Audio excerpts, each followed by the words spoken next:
નમસ્કાર દર્શક મિત્રો, ન્યૂઝ 9 ગુજરાતી સાથે હું પાયલ બામણિયા. તો જોઈએ આજના સમાચારમાં.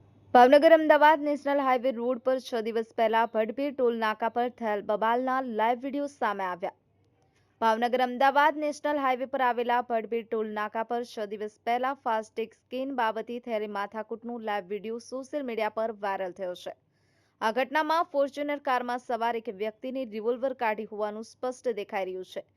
વિડીયો અને સીસીટીવી ફૂટેજ વાયરલ થયા હોવા છતાં આ ઘટનાને 6 દિવસ વીતી ગયા હોવા છતાં સનેજ પોલીસ દ્વારા કોઈ કાર્યવાહી કરવામાં નથી આવી. આ બનાવ અંગે હજુ સુધી કોઈ ફરિયાદ પણ નોંધાઈ નથી. સામાન્ય બાબત હોવા છતાં ભાવનગરમાં રિવોલ્વર જેવો હથિયાર કાઢવામાં આવે અને તેના વિડીયો પણ વાયરલ થાય, તેમ છતાં પોલીસ દ્વારા કોઈ સંજ્ઞાન ન લેવું કે કાર્યવાહી ન કરવી તે ચિંતાનો વિષય છે. આ પરિસ્થિતિ પોલીસની નિષ્ક્રિયતા અને કાયદો અને વ્યવસ્થાની સ્થિતિ સામે પણ પ્રશ્નાર્થ ઊભો કરે છે. અલ્પેશ ડાબી, ન્યૂઝ 9 ગુજરાતી, ભાવનગર.